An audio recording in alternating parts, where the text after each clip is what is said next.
अंदर अंदर आओ, यहाँ बीच से आ जाओ।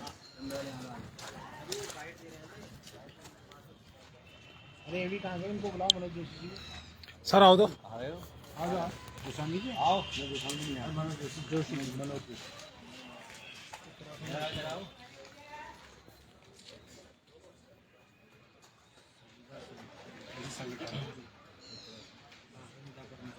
पंजी, आज मैटर लगा था, 2013 की नियमावली की बात उठी है, तो क्या कोर्ट ने कहा है, आपकी क्या दलीलें थी इस पूरे में? देखिए, उत्तराखंड शिक्षण कर्मचारी संविदा कर्मचारी संगठन द्वारा जो है अवमानना याचिका संख्या 402 2024 जो कुंदन सिंह के निर्णय जो माननीय डिवीजन बेंच का था, जो सुप्रीम कोर्ट से भी अपील हो चुका है, कि परिपालन के लिए अवमानना याचिका दायर की गई थी, जिसमें पिछले 1 वर्ष से सरकार इधर से उधर कई बहानों पर टाइम लेती है।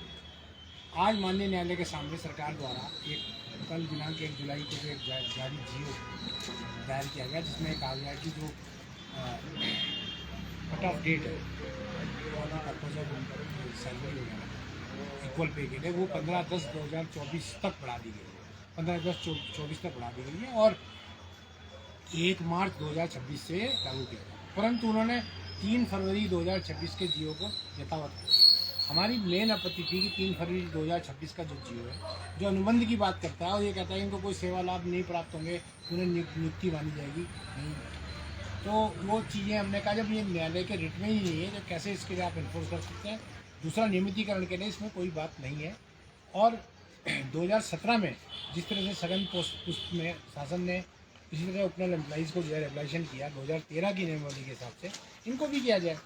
तो माननीय न्यायालय ने इस चीज़ का संज्ञान लिया। उन्होंने कहा ये जो आपके द्वारा शासन से पूछा गया है कि ये जो 2000 जो आपने जो अनुबंध की बात की है वेतन देने के लिए, ये रिट कोर्ट में नहीं है, रिट के आदेश में, तो ये कहाँ से लेके आए? केवल 1 हफ्ते का समय दिया है कि अगर नहीं होंगे तो माननीय सचिव जो कंसर्न सचिव है उनको बुलाया जाएगा और तब उसके अनुसार कार्रवाई की जाएगी। और दूसरा, माननीय न्यायालय द्वारा ये भी उनको कहा गया कि आपको कुंदन सिंह का जो जजमेंट का पैरा 20 है, जिसके अनुसार अब कोई संविदा नाम की चीज़ उपनल के माध्यम से कहीं नहीं है, तो सीधा सरकार ही उसमें जो है एम्प्लॉयर है, तो आप उसको मानते हुए केवल आपको एक संशोधन करना है कि जो ये नियमावली इन सबके ऊपर भी लागू होगी या इनके ऊपर सबके ऊपर लागू कर दे, और जो भी उसके ऊपर आहार है। 2013 की नियमावली 2025 में संशोधित करके 2018 की है, परंतु जो 2000 अभी कट ऑफ डेट 15/10/2024 की गई है, उसके अनुसार सबके ऊपर वो लागू हो जानी चाहिए। मेरा ये आपके माध्यम से निवेदन है कि सरकार के सचिव इस बात को ज़रा गंभीरता से लें कि वो न्यायालय में जो मामला चल रहा है और साथ में साथ कर्मचारियों के धैर्य की परीक्षा भी न लें, और कृपया करके जो उनका हक है वो उनको दें, ताकि एक कल्याणकारी राज्य की अवधारणा हो सके और न्यायालय के आदेशों की परिपालना हो सके। एक चीज़ ये है पंजी की 2016 की नियमावली को कोर्ट पहले ही खारिज कर चुका है, लेकिन 2013 की भी नियमावली अंडर चैलेंज है, इससे बाद में नुकसान नहीं हो? चैलेंज नहीं है। 2013 की नियमावली 2024 में माननीय न्यायालय द्वारा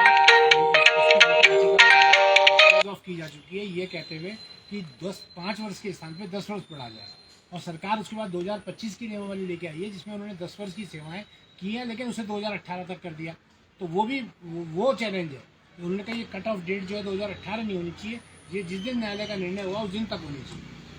तो यही न्यायालय की संभावना। जैसे आज माननीय न्यायालय ने कुंदन सिंह के जजमेंट में जो माननीय सुप्रीम कोर्ट में अपील का निर्णय की डेट है उसका कट ऑफ डेट की है, उसको मानते हुए सरकार ने वेतन के लिए एग्री कर लिया गया, तो इसी में और सबके लिए भी एग्री करें। तो ये दूसरा मेरा एक और निवेदन है आपके माध्यम से, आपके चैनल के माध्यम से, कि सरकारें क्या कर रही हैं इस बीच में, कुछ कई विभाग कतिपय जो लोग बेचारे 10-10 साल से ऊपर काम कर चुके हैं या काफ़ी समय से काम कर चुके हैं, उनको निकाल दे रही है, और एक तरफ ये कंटेम्प्ट की कार्रवाई चल रही है, जो भी एक अपने आप में आपराधिक अवमानना को जन्म दे रहा है। हम लोग उस पर भी विचार कर रहे हैं कि ऐसे लोगों का क्या होगा, क्योंकि ये माननीय कुंदन सिंह के निर्णय की भावना में कि न किसी को निकाला जा सकता है, ना ही किसी के लिए जो है इस तरह का कोई उनके विपरीत कार्य किया जा सकता है। क्योंकि यहाँ ये पॉइंट बता दूँ मैं आपको, जो सुप्रीम कोर्ट में SLP में गई थी कोर्ट, तो कोर्ट ने भी एक इंटरिम ऑर्डर किया था, एक इंटरिम ऑर्डर सुप्रीम कोर्ट का भी है, उस बीच में सुप्रीम कोर्ट के संज्ञान में लाया गया था कि कुछ लोगों को निकाला गया, तो उन्होंने कहा किसी को भी निकाला देना इस SLP के अधीन रहेगा निर्णय के, और अपील SLP का अधीन निर्णय जो है कर्मचारियों के पक्ष में आया, तो इसमें विचार करे जो है विधि विभाग जो है शासन का और इनका, और ताकि कर्मचारियों के साथ न्याय कर सके। ठीक सर, थैंक यू।